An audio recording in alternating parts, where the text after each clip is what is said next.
خاموشی کی چیزیں ایک حویلی کی پانچ داستانیں کئی کچھ مقامات ایسے ہوتے ہیں جہاں دیوار باتیں کرتی ہے، فرش آنسو بہاتا ہے اور ہوائیں چیخوں کا ماتم کرتی ہے۔ آج آپ کو لے کر چلتے ایک ایسی حویلی میں جہاں صدیوں پرانی دیواریں پانچ معصوم لڑکیوں کی ادھوری کہانیاں سناتی ہے۔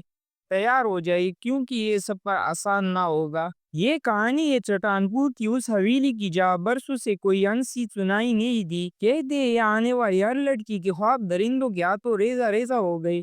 پہلی کہانی شروع ہوتی ہے آسیہ سے۔ آسیہ اپنے خوابوں کے ساتھ بیاہ کر آئی، مگر شوہر کے اچانک انتقال کے بعد دیوروں کی نظر میں وہ ایک بوجھ بن گئی۔ روز تذلیل، روز تشدد، آسیہ کی ہر صبح امید کے بغیر طلوع ہوتی۔ ایک رات جب ظلم حد سے بڑھ گیا تو آسیہ چھت پر گئی، چاند کی اداس روشنی میں آخری سانس کی اور ہوا میں بکھر گئی۔ نیچی زمین پر صرف ایک پرچی پڑی تھی، میری ہار انسانیت کی ہار ہے۔ آسیہ کے بعد آئی شمائلہ، کتابوں سے محبت کرنے والی معصوم لڑکی، مگر سسرال نے اسے نفرت کی طوفان میں دھکیل دیا۔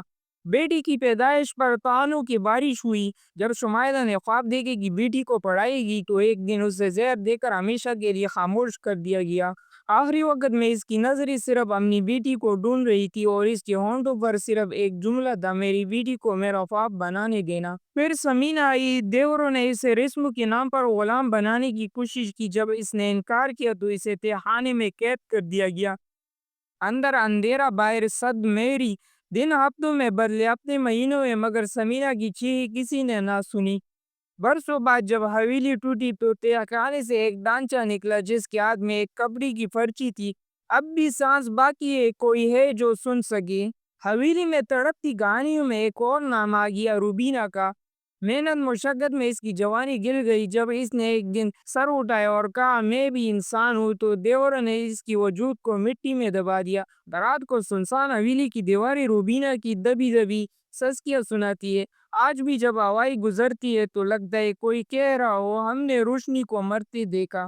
اور پھر زہرا آئی، خوابوں کی دنیا سے، رنگوں اور ہنسی کا ایک ننھا سا قافلہ، مگر جلدی وہ قید ہو گئی خواب کے پنجے میں۔ جب اس نے ہمت کی اور فرار کی کوشش کی تو ظلم کے ہاتھوں نے اسے جکڑ لیا۔ زہرا کو زندہ مٹی میں دفن کر دیا گیا۔ اس کی آخری سرگوشی تھی میرے خوابوں کو آزاد کر دینا، اور پھر سب ختم ہو گیا۔ حویلی کی خاموشی، آج وہ حویلی کھنڈر بن چکی ہے۔ دیواروں پر دراڑیں ہیں، زمین پر ماتم ہے، مگر جو چیخیں، جو سسکیاں ہے، جو پکارے ہے وہ دب گئی تھی، وہ آج بھی ہوا میں گونجتی ہے۔